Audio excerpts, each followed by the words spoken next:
everybody, thanks for joining us. My name is Eric Pope. I'm the Senior Community Developer on Hyperscape. And I'm Graham Jennings. I'm the Senior Producer on Hyperscape. Hyperscape's now in its open beta phase, so you can go to Uplay and download it directly. So a little while back, we recorded a match for you so we could walk through it moment to moment, explain what's going on throughout a match of Hyperscape. There's a lot going on with hacks, guns, the gameplay. So Graham and I are going to walk you through it right now, and I hope you'll enjoy. So at the start now, you'll see the insertion phase. There's the three of them in the squad, so they're trying to decide on where they want to go. It looks like Helios, which is one of the landmarks, is going to be one of the choices. So all the places we're seeing on the map right now with like a name above it, that tends to be a higher loot area, would you say? For one of the big yellow letter ones like this is one of the landmarks. Landmarks tend to have higher density and higher quality loot overall. Which also means most people will be going there, so you might usually have a few more friends if you go to a landmark. So in this case though, he's gone outside and he's found a supply crate. So he's starting to loot these instead, so he's looking for both hacks and weapons within those. Right, so the looting phase, many folks will be familiar with, but in Hyperscape you do have those supply crates that you may be lucky enough to find. And what's the deal with supply crates? So supply crates are placed around the world, so you'll hear them and then you can go and find them, and then inside them you'll find weapons and hacks. Usually you find slightly better weapons and hacks within them. Here now we've switched, so we're looking at Chimera instead. So he's in the landmark, he's in Helios now, and he's still in the looting phase. But as you can see from the red triangle up there, there's actually some friends or not friends in there with him just now. Yeah, so the action gets started, okay, right here. Yeah, so he's one-on-one, he's going with the Mammoth shotgun against someone who's using the heal hack at the minute, which is the red circle you can see. So that player's taking extra health at that point. Which looks like it helped him hold his ground against that mammoth. And I believe it helped him survive at that point. There seems to be a few other players in here just now, so the combat started and then eliminations got his first kill. Sectors will soon be collapsing. Oh no, so he's just been eliminated actually. Yeah. So he just, he's been eliminated and he's turned into an echo now. So he's going to wait for his friends to bring him back. So he's going to go to one of these restore points, which are basically places where someone else from another squad has been eliminated, and you can be restored and brought back to life at one of those points. So the action pretty much never stops in the game. If you're eliminated, you're not out. You're not stuck watching a camera with someone else. You're still playing, you can inform your squad as to what's going on, and then you can call to be restored at one of those points. There's plenty of people, like you said, who ended up at Helios at the end. There's at least 3 other squads. So we can also see when you have a teammate who needs a revive, it's called out on your... Yeah, the green icon you can see at the side is him calling for a revive at this point. So Mr. Gomi's busy eliminating other players, which will cause more revive points to appear as well.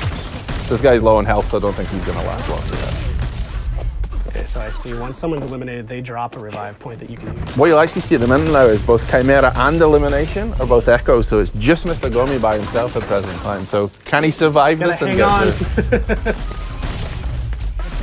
He's going again. There's still a few other players in here, that's for sure.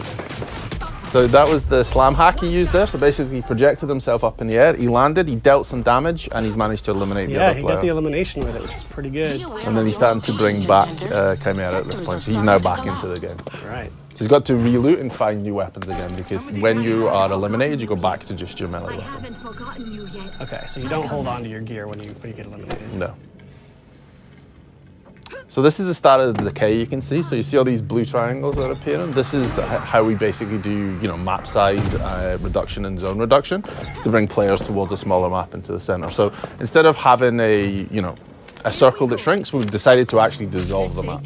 And is it kind of the same? Will you always know which districts are decaying first? You can see from the map when you bring it up what's going, and you'll also see the icon when he turned on the left-hand side of the screen a second ago, which shows you where the safe area to go is. So at the top it will show you sector is closing, and then you've got the little icon of the person running with a distance against it. That tells you where to go to the next safe place.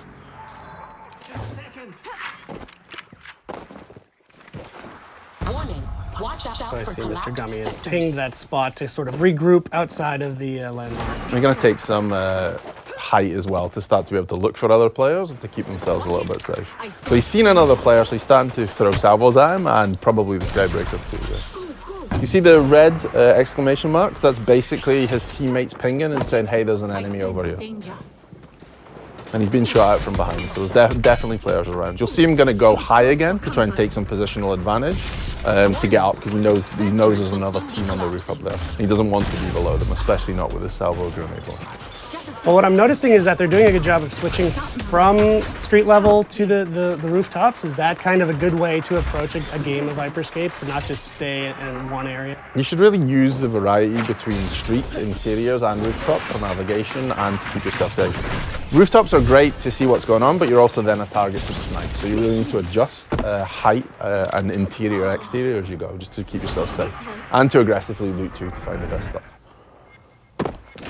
So he just picked up a golden Skybreaker. What does the gold mean? That is the top tier of Skybreaker. So basically, you can have a level 5 Skybreaker, which is what he just picked up. We will fusion weapons together. So if you have a Skybreaker and you find another Skybreaker, it will go to level 2. Find another one, it will go to level 3. And what he has now, as you can see in the bottom bar there with the yellow, he has the top tier of the Skybreaker, so this does more damage. So each time you fusion something, a weapon or a hack, it will go up in various different abilities. So you're basically, just to loot up, to fuse up, you just need to find a duplicate of your weapon or squads to hack, go. and that's all. Yeah. 10 squads still fighting for Jump event is So you'll see though on the left, when you see the other players' names, you can see that Mr. Gomi has 2 yellow weapons and a yellow hack. So he has 2 fully fused weapons and 1 fully fused hack. Warning. And how does healing work in Sectors this will game? soon be So healing will either work by I took damage and then I retreated and your health bar will come back up, or if a player has a heal hack, which he actually does at present time, so you'll see that in the bottom it says heal, he can throw that on the ground and then there'll be an AoE of heal, so both you and your teammates can come into it and it will heal you. And enemies cannot heal up in that same AoE? They can't heal up in your AoE, but they could also use the heal hack themselves if they wish. Cool.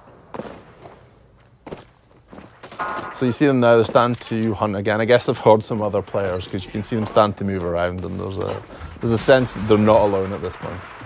And there's a ping for an enemy, so yeah, the combat started again. So this guy finds himself in the middle of a bunch of the 3 players, so he's not in the best spot just now. Oh, get that. And yeah, that's the end for him.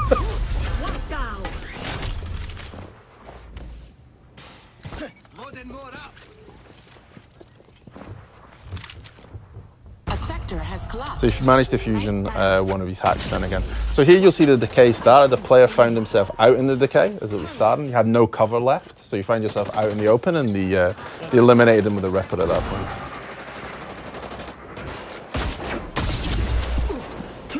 And another one down for elimination. He seems to be on a roll at this point. And now he's fully fused his sniper rifle, the Protocol V. Still quick check, just make sure there's no one else coming in. Sectors are You don't want to about have to someone collapse. behind you at the last minute. 5 squads. So there's still 5 engaged. teams left. And then we'll swap back to Mr. Gomi, who's still rolling with the Skybreaker at this point. It's worked out well for him. Yeah. The decay's starting to happen in this region too, so they're starting to move forward a little bit. They have a nice variety of weapons between them. You know, someone's got a salvo, there's a Skybreaker, there's a Ripper. They really split in terms of hacks and weapons, so they have a nice diverse selection in terms of game style. So you see him go up high now, he's probably going to use a Skybreaker. And he has, and that's the end for Takeshi Kazuya. Takeshi Casualing, so now you mentioned that username. You'll notice if you've been watching the feed, the usernames all seem pretty similar in this match. What's the story with that? So this is the feature we call streamer protection. So it allows you to anonymize who's in the game. So this is basically what you can see now. This poor player has managed to find themselves in the corner and tried to hide. Unfortunately, they've been chased in there by someone with a fully fused salvo. So that was kind of the end for them. Dangerous. So they've swapped now and they've gone to the Mammoth instead. So they've swapped out to the shotgun. So it's quick to change your playstyle. You can easily find another weapon you like, and you can adjust based on map size, how many players are left, and continuously adjust. And that countdown that just finished was a health kit event. What does that mean? What are these events that So are basically in the top right now, you'll see the cross and it's kind of ticking down. So this is said that this is the time left for the health kit event. Basically every match, there will be cards played which change what happens in the match. So this was the health kit event. There's things like low gravity 2, which projects up in the air and you can jump over. And are these just random, or are players triggering these events somehow? So there's two different ways this happens. So there's a game master, Grace, who plays them in this case. Or if there's a streamer in the game, the streamer's viewers will get the chance to vote for which one they want to see. So it'll pop up, there'll be 3 different options, and then whichever gets the highest number of votes will be the one that's played in the game. So viewers are directly impacting the streamers. That's through the Crowncast extension. Through the Crowncast Twitch extension. There's only 3 squads left. A sector has contenders. So here you see that you got caught in the decay then and fell through the building, so trying to move back in. There's only 3 teams left now, so we're starting to get towards a smaller map size, so it's going to become chaotic shortly. And they're just on the edge of this landmark of Red Tiger, so they're heading up. Here you'll see at the top it says crown appears in 10 seconds. So basically we have a crown that spawns in the world. If a player grabs the crown and manages to hold onto it for 45 seconds, they will win that game through what we call crown victory. The only downside to that is once you've picked up the crown, everyone can see where you are and everyone's going to chase you.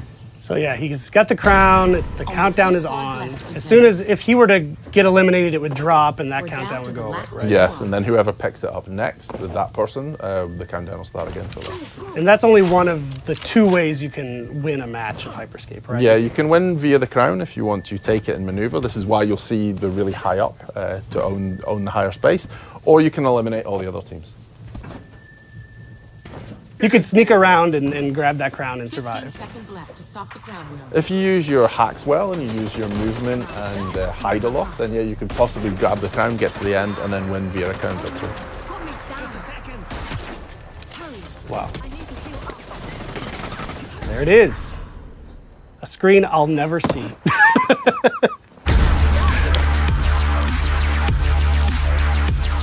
All right, well, that was just one match of the frenetic, fast-paced game, Hyperscape, that we are both very lucky to work on. Thank you for joining us. Thank you for watching UB Forward in this post-show.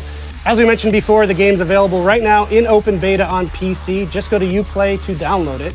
And we're also thrilled to be taking part in a Twitch Rivals event with the information appearing magically on the screen below us. So Graham, thank you for your time. Thank you, Eric. Have a good day. And we'll see you in the Hyperscape.